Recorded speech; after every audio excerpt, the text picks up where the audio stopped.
Good afternoon to everyone. So my name is D. Adarsh, working as scientist under plant protection at KVK Gaddipalli. Okay, so ఇందాక కూడా మీకు madam అంతా కూడా మీకు బ్రీఫ్గా explain చేసింది. So who is the prime minister of our India?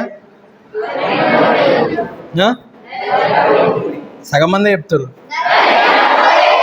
Okay, so ఈ recent డేస్లో మీరు అబ్జర్వ్ చేస్తే మన ప్రైమ్ మినిస్టర్ మనకి రెగ్యులర్గా చెప్పే ఒక వర్డ్ ఏంటంటే ఆత్మనిర్భర్, ఓకే, ఆర్ వికసిత్ భారత్. ఇన్నర్ ఆ టర్మ్స్ మీరు ఎక్కడన్నా పేపర్లో చూడడం కానీ న్యూస్లో వినడం కానీ? ఓకే ఓకే సో మనకేందంటే తను రెగ్యులర్గా ఆ వర్డ్ ఎందుకు చెప్తున్నారంటే దాని యొక్క మీనింగ్ మనకేందంటే సెల్ఫ్ సస్టైన్. అంటే మన దేశానికి కావాల్సిన ప్రతి ఒక్క ఐటమ్ కానీ ప్రతి ఒక్క ప్రోడక్ట్స్ కానీ సొంతంగా మనమే డెవలప్ చేసుకోవాలని అర్థం. ఓకే, సో ఇన్ని రోజులు మనకి ఏదైనా కావాలంటే మనం పక్క దేశాల నుంచి తీసుకొని వస్తారు.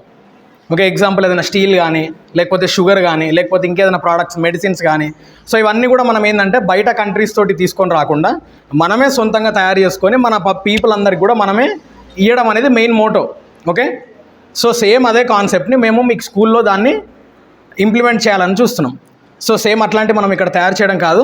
సో మన కంట్రీకి అవన్నీ ఏమేమైతే అవసరం ఉంటాయో అవన్నీ మనం ఎట్లయితే చేసుకుంటామో మన స్కూల్కి మనకి రెగ్యులర్గా ఏమేమి ప్రోడక్ట్స్ కావాలి.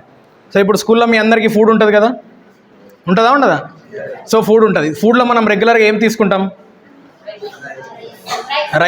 రైస్తో పాటు మేజర్గా అన్ని రకాల వెజిటేబుల్స్ అనేది మనకి కర్రీస్గా ప్రిపేర్ చేసి ఇస్తారు, అవునా? సో ఆ వెజిటేబుల్స్ అన్నీ కూడా మనం ఏం చేస్తాం? మార్కెట్ నుంచే తీసుకొని వచ్చేది, అవునా? సో మార్కెట్ నుంచి మనం ప్రైస్ పెట్టి మనం దాన్ని కొనుక్కొని వచ్చి మళ్ళీ ఇక్కడ మనం ప్రిపేర్ చేస్తుంటాం. ఓకే, సో దానివల్ల మనకి ఏంటంటే అడిషనల్ బర్డెన్ అనేది మనకి పడతా ఉంటుంది. సో స్పెషల్గా దానికోసం మళ్ళీ మనం ఇన్కమ్ జనరేషన్ అనేది చేస్తూ పోవాలి. సో ఇట్లా కాకుండా మన స్కూల్లో మొత్తం కూడా ఎంటీ ఏరియా ఉందా లేదా? ప్లే గ్రౌండ్ కానీ ఇంకా పక్కన కూడా కొద్దిగా మనకి ఎంటీ స్పేస్ అనేది ఉంది. ఆ స్పేస్ని మనం యూటిలైజ్ చేసుకుంటూ మన స్కూల్కి కావాల్సిన ప్రోడక్ట్స్ అన్నీ కూడా మనం సొంతంగానే తయారు చేసుకోవడం అనేది మెయిన్ కాన్సెప్ట్. క్లియరా? అర్థమైందా లేదా? సో మనకి మన స్కూల్కి కావాల్సిన వెజిటేబుల్స్ అన్నీ కూడా మనమే ఎందుకు పండించుకోవద్దు? సో అవి పండించుకోవాలంటే మనకు ముందుగా దానిపైన ఐడియా ఉండాలా లేదా? ఉండాలి. సో ఎందుకంటే మనకి అవి మీరు చదువుకునేటప్పుడు నేర్చుకుంటూ ఉంటారు, మేము ఏమైనా చెప్పినప్పుడు కూడా మీరు నేర్చుకుంటూ స్లోగా వాటి గురించి తెలుసుకోవాలి. సో ఎప్పుడైనా సరే కూడా మనం థియరీ క్లాస్ కంటే ప్రాక్టికల్ క్లాస్ పైన ఎక్కువ ఫోకస్ పెట్టాలి. వాటిలోనే మనం ఎక్కువ నేర్చుకోవడానికి ఛాన్స్ ఉంది. ఎందుకు? క్లాస్లో కొన్ని పాయింట్స్ మనకు అర్థం కావచ్చు కాకపోవచ్చు, కొన్ని డౌట్స్ ఉంటే మనం అడగొచ్చు అడగకపోవచ్చు. అదే ప్రాక్టికల్గా మనం ఎప్పుడైతే దానికి ఎక్స్పోజ్ అయ్యి అందులో ఇన్వాల్వ్ అయిపోయి మనం యాక్టివిటీ చేస్తామో అందులో ఫేస్ అయ్యే ప్రతి ప్రాబ్లమ్ని కూడా మనం నేర్చుకోవచ్చు, అవునా? సో అప్పుడు ఏమైపోతుంది? నెక్స్ట్ టైం ఆ మిస్టేక్ని మనం రిపీట్ చేయకుండా యాక్టివిటీ చేస్తాం కాబట్టి యాక్టివిటీ కూడా కరెక్ట్ రావడానికి ఛాన్స్ ఉంది. సో అట్లా మనకి స్కూల్కి కావాల్సిన మేజర్గా వెజిటేబుల్స్ అన్నీ కూడా ఏమేమి వెజిటేబుల్స్ కావాలి, ఆ వెజిటేబుల్స్ని మనం ఎట్లా గ్రో చేసుకోవాలి, సో మన స్కూల్కి రెగ్యులర్గా ఆర్ పర్ మంత్ మనకి ఎంత వెజిటేబుల్ అవుతుంది, అంత వెజిటేబుల్ మనం తీయాలంటే ఎట్లా ప్లాన్ చేయాలంతా కూడా మేము బ్రీఫ్గా చెప్పడానికి ఈరోజు మెయిన్గా రావడం జరిగింది. ఓకే, సో మెయిన్గా ఏంటంటే కిచెన్ గార్డెన్. సో పేర్లోనే ఉంది కిచెన్ గార్డెన్. సో మన కిచెన్లో యూజ్ అయ్యే ప్రతి ప్రోడక్ట్స్ని కూడా మనం బ్యాక్ యార్డ్ ఏరియాలో మనం వాటిని గ్రో చేసుకుంటూ మనం వాటిని యూజ్ చేసుకుంటూ మనం బెనిఫిట్ పొందడం. ఓకే, మార్కెట్లో మనం చూస్తే ఫార్మర్స్ అందరూ కూడా ఆ వెజిటేబుల్స్ గ్రో చేసేటప్పుడు దానిపైన ఎక్కువ కెమికల్స్ అనేది స్ప్రే చేస్తూ ఉంటారు, అవునా? సో ఒక్కసారి ఎప్పుడైనా మనం కెమికల్ స్ప్రే చేసినామంటే సిమిలర్ టు 1 month వరకు కూడా ఆ కెమికల్ ఆ ఫ్రూట్స్ పైన ఉంటాయి, ఆ వెజిటేబుల్స్ పైన కానీ ఫ్రూట్స్ పైన కానీ ఉంటాయి. బట్ మనకు మార్కెట్లో తీసుకొచ్చే వెజిటేబుల్స్ అన్నీ కూడా ఈరోజు స్ప్రే చేస్తారంటే రేపు కానీ ఎల్లుండి కానీ తీసుకొని వస్తారు. ఓకే, సో అప్పుడు ఏమైపోతుంది? మనం దాన్ని వాష్ చేయకుండా కానీ దాన్ని మంచిగా మనం నీట్గా క్లీన్ చేయకుండా అట్లే తింటే ఏమైపోతుంది? అప్పుడు ఆ టాక్సికెంట్స్ అన్నీ కూడా మన బాడీ లోపలికి వస్తాయా రావా? ఓకే, సో దానివల్ల మన హెల్త్ కూడా ఖరాబ్ అవుతుంది. కాబట్టి ఎర్లీ స్టేజెస్ నుంచి అగ్రికల్చర్ పైన ఇంట్రెస్ట్ క్రియేట్ చేయడం కోసం మనం తీసుకునే ఫుడ్ కూడా quality food plus nutritious food ఉండడానికి మీకు స్కూల్ నుంచే ఆ ఎడ్యుకేషన్ని ప్రొవైడ్ చేయడం కోసం ఈ కేవీకి అనేది ఒక చిన్న ఇనిషియేటివ్ లాగా తీసుకోవడం జరిగింది. ఓకే, మిగతా స్కూల్ తోటి కంపేర్ చేస్తే మీ స్కూల్లో ఆల్రెడీ వాటిపైన అవగాహన ఉంది, మీరు నేర్చుకుంటున్నారు కాబట్టి మీ టీచర్స్ అందరూ కూడా మీకు బాగా నేర్పిస్తున్నారు. వాటిని ఇంకా ఎట్లా మనం ఇంప్రూవ్ చేసుకోవాలి, ఆ ఉన్న వెజిటేబుల్స్కి ఇంకా అడిషనల్గా ఏమేమి వెజిటేబుల్స్ వేయొచ్చు. సో మేజర్గా మీ స్కూల్లో మేము చూసిన మేజర్గా లీఫీ వెజిటేబుల్స్ అనేది ఎక్కువ ఉన్నాయి. సో దాంతోపాటు అడిషనల్గా మనం ఇంకేం వేసుకోవచ్చు. సో మా కేవీకేలో ఏంటంటే అన్ని రకాల వెజిటేబుల్స్ని నర్సరీ మనం గ్రో చేస్తాం. సో ఫ్రీ ఆఫ్ కాస్ట్గా మా కేవీకే నుంచి మీకు తీసుకొని వస్తాం. ఈచ్ క్లాస్ నుంచి మీరు ఒక 10 మెంబర్స్ ఆర్ ఒక్కొక్క బ్లాక్కి 5x5 స్క్వేర్ మీటర్స్లో మనం డిఫరెంట్ బ్లాక్స్ వేసుకొని ఒక్కొక్క బ్లాక్కి మీకు ఒక 4 or 5 స్టూడెంట్స్ని మనం ఇన్ఛార్జెస్గా పెడితే అప్పుడు ఏమైపోతుంది, మనకి దాన్ని చూసుకోవాలన్న మనకి ఆ వాల్యూ పెరుగుతుంది. కాబట్టి లీడర్షిప్ స్కిల్స్ అనేది పెరుగుతుంది. అంటే మనకి ఏదైనా వర్క్ ఇచ్చారు, ఓకే ఈ బ్లాక్ ఇప్పుడు మనది, ఈ బ్లాక్ని మనం ఎప్పటికప్పుడు కూడా కేర్ఫుల్గా చూసుకోవాలి. ఆ ప్లాన్స్కి రెగ్యులర్గా మనం వాటరింగ్ ఇస్తూ ఉండాలి, ప్లాన్స్కి రెగ్యులర్గా న్యూట్రిషన్ అనేది ఇస్తూ ఉండాలి. అప్పుడు ఏమైపోతుంది, మనకి స్కూలింగ్ నుంచే మనకి లీడర్షిప్ యాక్టివిటీస్ అనేది బిల్డ్ అవుతుంది. ఓకే, ప్లస్ చేసే వర్క్ పైన కూడా మనకి ఫోకస్ అనేది పెరుగుతుంది. ఓకే, అందులో ఏమైనా ప్రాబ్లమ్స్ ఉన్నా మనం ఒకరిని అడిగి తెలుసుకుంటాం కాబట్టి లెర్నింగ్ ప్రాసెస్ కూడా పెరుగుతూ ఉంటుంది. ఇట్లా మనం ఎప్పుడైతే వర్క్లో ఇన్వాల్వ్ అయిపోయి చేస్తూ ఉంటామో ఆ గ్రౌండ్ లెవెల్ నుంచే మనకి ఇంట్రెస్ట్ అనేది వస్తుంది. ఓకే, అట్లా మీకు అగ్రికల్చర్ పైన ఇంట్రెస్ట్ క్రియేట్ చేయడం కోసం మన స్కూల్కి కావాల్సిన వెజిటేబుల్స్ అన్నీ కూడా ఇనీషియల్గా కొద్దిగా ప్రొక్యూర్ చేసుకుంటూ వెళ్తే మెల్లగా మనం ఏరియాని పెంచుకుంటూ కూడా మన స్కూల్ ఏరియా మొత్తం కూడా వెజిటేబుల్స్ అన్నీ కూడా పెంచుకోవచ్చు. సో ఒకటేసారి మనం లార్జ్ స్కేల్కి వెళ్ళగలుగుతామా? వెళ్ళలేము. సో ప్రాక్టికల్గా మీకు అవేర్నెస్ రావడం కోసం, మీకు కూడా వాటిపైన అవగాహన పెరగడం కోసం మైన్యూట్ చిన్న బ్లాక్స్ వేసుకొని దాంట్లో మనం ఒక సీజన్ అబ్జర్వ్ చేయాలి. ఓకే, ఫర్ 6 months కానీ ఫర్ 1 year కానీ మనం రెగ్యులర్గా అబ్జర్వ్ చేస్తే ఏమైపోతుంది, ఓకే ఈ క్రాప్ వేస్తే మనం ఈ టైంలో మనం వేసుకోవాలి, ఈ టైంలో వేస్తే మనకు అది హార్వెస్ట్ రావడానికి ఇన్ని డేస్ సమయం పడుతుంది, అది గ్రో అయ్యే టైంలో ఈ ప్రాబ్లమ్స్ వస్తూ ఉంటాయి, లీవ్స్ పైన హోల్స్ రావడం కానీ ఫ్రూట్స్ పైన హోల్స్ రావడం కానీ చూస్తుంటాం కదా మనం. సో ఇట్లాంటి ప్రాబ్లమ్స్ ఫేస్ అయ్యేటప్పుడు మనకి ఇంకేం తెలుస్తుంది, ఓకే గ్రౌండ్ లెవెల్లో ఫార్మర్స్కి కూడా ఇట్లాంటి ప్రాబ్లమ్స్ వస్తూ ఉంటాయి. సో ఫార్మర్స్కి ఇట్లాంటి ప్రాబ్లం వచ్చినప్పుడు వాళ్ళు ఎట్లా సాల్వ్ చేస్తూ ఉంటారు. సో వాటిని మనం ఎర్లీ డేస్ నుంచి నేర్చుకుంటే ఏమైపోతుంది అంటే ఆ సబ్జెక్ట్ పైన మనకి ఇంట్రెస్ట్ వస్తుంది. ఫ్యూచర్లో మీరు హైయర్ ఎడ్యుకేషన్కి వెళ్ళినప్పుడు కూడా అగ్రికల్చర్ను కోర్స్ లాగా కూడా తీసుకోవడానికి మీకు ఇంట్రెస్ట్ కూడా క్రియేట్ అవుతుంది. సో అట్లా కిచెన్ గార్డెన్ యొక్క ఇంపార్టెన్స్ మీరు తెలుసుకుంటూ ఆ వచ్చిన కిచెన్ గార్డెన్ యొక్క ప్రోడక్ట్స్ని మీరు కన్జ్యూమ్ చేయడం వల్ల హెల్దీ ఫుడ్ మీకు రావడం జరుగుతుంది. డిఫరెంట్ టైప్ ఆఫ్ ప్రోడక్ట్స్ మన లొకాలిటీలో అవైలబుల్ ఉండడం వల్ల అన్నీ కూడా మనం కన్జ్యూమ్ చేయడానికి ఛాన్స్ ఉంది. ఇప్పుడు కొన్ని వెజిటేబుల్స్ ఒక్కొక్క టైంలో కాస్ట్లీ ఉంటాయి. మీరు చూస్తే కొన్నిసార్లు టమాటో 100 rupees ఉంటుంది, కొన్నిసార్లు 1 rupee కూడా ఉంటుంది, అవునా? సో అట్లా మనకి ఆ ప్రైస్ ఫ్లక్చువేషన్ ఎందుకు వస్తూ ఉంది, ఎందుకు ఆ సీజన్లో అది మనకి గ్రో కాకపోవడం వల్ల. సో దాన్ని మనం ప్లానింగ్ చేసుకుంటూ ఏ టైంలో మనకి రేట్స్ ఎక్కువ ఉండడం వల్ల దానికి ఆల్టర్నేట్గా మనం ఎట్లాంటి టైప్గా మనం క్రాప్స్ అనేది పండించవచ్చు. సో ఇవన్నీ కూడా మనకి ఏంటంటే బేసికల్గా గ్రౌండ్ లెవెల్లో దీనిపైన మీకు అవేర్నెస్ వస్తుంది. కాబట్టి దాన్ని ప్రమోట్ చేయడం కోసం కేవీకే తరపున మీ స్కూల్ని మేము ఎంచుకోవడం జరిగింది. మీకు దానిపైన అవేర్నెస్ అనేది క్రియేట్ చేయడం జరుగుతుంది.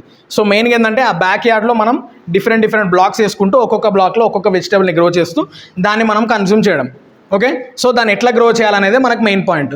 సో కొన్ని వెజిటేబుల్స్ మనకి డైరెక్ట్ సీడ్ తోటి గ్రో అవుతాయి, కొన్ని మనకి ఏంటంటే కట్టింగ్స్ తోటి గ్రో అవుతాయి, కొన్ని మనకి ఏంటంటే నర్సరీ తీసుకొని వచ్చి మనం రేస్ చేసుకోవాలి. ఓకే, ఇట్లా ఒక్కొక్క వెజిటేబుల్కి ఒక్కొక్క టైప్ ఆఫ్ ప్రాపగేషన్ మెథడ్స్ ఉంటాయి. సో వాటిని యూజ్ చేసుకుంటూ మనం ఆ క్రాప్ అనేది గ్రో చేస్తూ ఉండాలి. సో అట్లా ఆ బ్యాక్ యార్డ్ న్యూట్రిషన్ని మనం పొందుతున్నట్టు. దీనివల్ల మనకి ఏమవుతుంది, ఇన్కమ్ కూడా మనకి కాస్ట్ మనకి తగ్గిపోతూ ఉంటుంది. అంటే వెజిటబుల్స్ పైన పెట్టే ఇన్వెస్ట్మెంట్ అంతా కూడా మనకు తగ్గుతుంది. సో అడిషనల్ మనకి మిగిలిన పైసలతోటి కూడా మనం ఆల్టర్నేటివ్ ఇంకేమైనా బెనిఫిట్ కావాలంటే చేసుకోవచ్చు. సో ఇట్లా మనకి ఎర్లీ డేస్ నుంచే మనకి వీటిపైన అవగాహన రావడం కోసం మెయిన్గా మనం ఈ కాన్సెప్ట్ కానీ దీనిపైన అవగాహన క్రియేట్ చేయడం కోసం ఇక్కడికి రావడం జరిగింది. ఓకే, సో ఓన్లీ వెజిటబుల్స్ తింటేనే మనం హెల్తీగా ఉంటామా? డైలీ అన్ని వెజిటబుల్స్ తింటే అన్ని న్యూట్రియన్స్ రావు కదా, ఎందుకంటే ఒక్కొక్క దాంట్లో ఒక్కొక్క స్పెసిఫిక్ న్యూట్రియన్స్ ఉంటాయి. సో కొన్ని ఫ్రూట్స్ తింటే మనకి యాంటీ ఆక్సిడెంట్స్ వస్తాయి, కొన్ని మనం వెజిటబుల్స్ తింటే మనకి ఈ విటమిన్స్ మినరల్స్ బాగా వస్తాయి.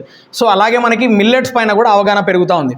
ఒకప్పటికి ఇప్పటికి మనకు చూస్తే ఏంటంటే ఆ చేంజ్ మీరు చూస్తూ ఉంటే ఈ మిల్లెట్ యొక్క కన్జంప్షన్ అనేది బాగా పెరిగిపోయింది. అంటే ఇందాక మేడం చెప్పినట్టు ఆ రాగులు కానీ జొన్నలు కానీ సజ్జలు కానీ ఇట్లాంటివన్నీ వాటిపైన కూడా ఇప్పుడు అవేర్నెస్ బాగా పెరిగి దానిపైన ఎక్కువ కన్జంప్షన్ పెరుగుతూ ఉంది. ఎందుకు, అందరికీ కూడా ఆ హెల్త్ పైన కాన్షియస్నెస్ అనేది పెరిగింది. వాటి గురించి మీరు ఎర్లీగానే తెలుసుకుంటే మీరు కూడా వాటిని ఎర్లీ నుంచే మనం కన్జంప్షన్ చేయొచ్చు. సో వాటిని తినడం వల్ల మనకి ఐరన్ కన్జంప్షన్ కానీ ఐరన్ అబ్జార్ప్షన్ కానీ ఇవన్నీ పెరుగుతూ ఉంటాయి. ప్లస్ మనం డైలీ తినే జంక్ ఫుడ్ వల్ల ఏమైపోతుంది, మన హెల్త్ కూడా ఖరాబ్ అవుతుంది. కాబట్టి దానికి ఆల్టర్నేట్గా మనం ఈ మిల్లెట్ ప్రోడక్ట్స్ ఏమైనా ఉన్నాయా? ఓకే, ఇందాక మనం కేవీకేలో కూడా మాకు ఒక స్పెషల్ పోషక్ సెంటర్ అని ఉంది. సో అందులో మెయిన్గా ఏంటంటే ఈ మిల్లెట్స్ తోటి కొన్ని మనం ఈజీగా కన్జ్యూమ్ చేసే ప్రోడక్ట్స్ అనేది అక్కడ తయారు చేస్తూ ఉంటాం. సో ఎగ్జాంపుల్గా ఉంటే ఇప్పుడు మీరు రాగి జావ తాగుతలేరు అని చెప్పారు. సో రాగి ఆల్టర్నేట్గా మనం ఎట్లా తీసుకోవచ్చు, రాగి లడ్డూని తయారు చేసుకుని రాగి తినొచ్చు. అప్పుడు తినరా లడ్డు? సో స్వీటీ ఉంటుంది కాబట్టి దాన్ని తినడానికి ఇష్టం చూపిస్తారు. సో ఆల్టర్నేట్గా కూడా మనం ఏదో విధంగా రాగులను తినడానికి ఇంకేమేం చేయొచ్చు మనం. ఓకే, రాగి బిస్కెట్స్ ఉంటాయి, ఓకే రాగి లడ్డు ఉంటుంది. సో ఇట్లా జోవార్ బిస్కెట్స్ ఉంటాయి, జోవార్ లడ్డు ఉంటుంది. ఇట్లా డిఫరెంట్ ప్రోడక్ట్స్ని మనం ఏ విధంగా మనం కన్జ్యూమ్ చేయొచ్చు. సో రెగ్యులర్గా తీసే నార్మల్ స్నాక్స్కి ఆల్టర్నేట్గా మనం ఎట్లా తయారు చేసుకోవచ్చు, వాటిని ఎట్లా కన్సంప్షన్ చేయడం వల్ల మనకి ఎట్లా బెనిఫిట్స్ వస్తాయి. సో వీటిపైన కూడా మీకు అవగాహన కల్పించడం కోసం ఈరోజు మెయిన్గా మనం ఈ క్లాస్ అనేది తీసుకోవడం జరిగింది. సో నేర్చుకున్న ప్రతిదీ కూడా దానిపైన ఫోకస్ పెట్టండి. రెగ్యులర్గా కూడా మేము మీ కేవీకే మీ స్కూల్కి కూడా వస్తూ ఉంటాం. నెక్స్ట్ ఏమైతే వెజిటబుల్స్ మీ కిచెన్ గార్డెన్లో లేవో ఆ వెజిటబుల్స్ అన్నీ కూడా మేము తీసుకొని వచ్చి మిమ్మల్ని ఇన్వాల్వ్ చేసి ఆ ప్రాక్టీస్ అన్నీ కూడా చేపిస్తాం. ఓకే, మీరే అందరూ కూడా ఓన్గా బ్లాగ్స్ అనేది తయారు చేయాలి, మీరే కూడా మట్టి తీసి సొంతంగా మీరే విత్తనాలు అనేది పెట్టాలి. సో అప్పుడు ఏమైపోతుంది, కొన్ని వెజిటేబుల్ యొక్క సీడ్ని మీరు చూడగలుగుతారు. ఓకే, ఈ వెజిటేబుల్ సీడ్ ఇలా ఉంటుంది, ఈ వెజిటేబుల్ నారు ఇలా ఉంటుంది. సో అప్పుడు మనకి ప్రాక్టికల్గా దానిపైన ఇంట్రెస్ట్ అనేది వస్తుంది, దానిపైన అవగాహన కూడా వస్తుంది. ఇక్కడ నేర్చుకున్న విషయాలు మీరు ఇంటి దగ్గర కూడా చేయొచ్చా, చేయలేరా? చేయొచ్చు. సో అక్కడ మీకు ఇంటి దగ్గర కూడా ఇట్లాంటి యాక్టివిటీస్ చేస్తారు కాబట్టి మీ ఇంట్లో మీకు వెజిటేబుల్స్ అయ్యే ఖర్చును కూడా మీరు ఇంటి ద్వారా తగ్గించుకోవడానికి ఛాన్స్ ఉంది. అప్పుడు మీరు మీ పేరెంట్స్కి హెల్ప్ చేసిన వాళ్ళు అవుతారా కారా? అవునా కదా? సో మనం స్కూల్లో నేర్చుకున్న ప్రతిదీ కూడా ఇంటి దగ్గర మనం యాక్టివిటీ అనేది చేస్తూ పోవాలి. సో అప్పుడు ఏమైపోతుంది, మిగతా స్కూల్ స్టూడెంట్స్ కానీ మీ ఇంటి దగ్గర ఉండే మిగతా వాళ్ళకు కూడా మీరు వాళ్ళకి ఆ సబ్జెక్ట్ అనేది మీరు నేర్పించడానికి ఛాన్స్ అనేది ఉంది. అట్లా స్లోగా అందరి లోపల కూడా మనం అవేర్నెస్ అనేది తీసుకొని రావడానికి ట్రై చేయాలి. ఓకేనా? సో మీరు ఇక్కడ చూస్తే వీళ్ళందరూ కూడా agriculture final year students. Okay, degree తర్వాత మనకి ఫైనల్ ఇయర్ అగ్రికల్చర్ చదువుకోవడానికి ఇక్కడికి మన కేవీకేకి వస్తే మేము మీ విలేజ్లో వాళ్ళని పెట్టడం జరిగింది. అప్పుడు ఏమైపోతుంది, ఇన్ని రోజులు వాళ్ళు థియరీగా ఏమేమి చదువుకోరు, అది ప్రాక్టికల్గా వాళ్ళు వచ్చి చూస్తారు. అంటే ఫార్మర్కి ఏమేమి ప్రాబ్లమ్స్ ఉన్నాయి, ఫార్మర్ చేసే యాక్టివిటీస్ ఏమున్నాయి, ఇవన్నీ కూడా ప్రాక్టికల్ లెర్నింగ్ కోసం ఇక్కడ మన కేవీకే ద్వారా ఇక్కడ పెట్టడం జరిగింది. 3 months ఇక్కడనే ఉండి వాళ్ళు 3 months ఇక్కడనే యాక్టివిటీస్ అన్నీ కూడా చూసి నేర్చుకోవడానికి ఛాన్స్ అనేది ఉంది. సో ఎట్లయితే ప్రాక్టికల్ యొక్క ఇంపార్టెన్స్ ఎట్లయితే తెలుసుకోవడం కోసం వాళ్ళు వచ్చారో, మీరందరూ కూడా ప్రతి సబ్జెక్ట్లో కూడా ఎర్లీ డేస్ నుంచి ఇట్లాంటి వాటిపైన ఇంట్రెస్ట్ చూస్తూ వాటిని మీరు నేర్చుకోవాల్సిందిగా కోరుతున్నాం. ఓకే, నాకు ఈ అవకాశం ఇచ్చినందుకు ధన్యవాదాలు సార్.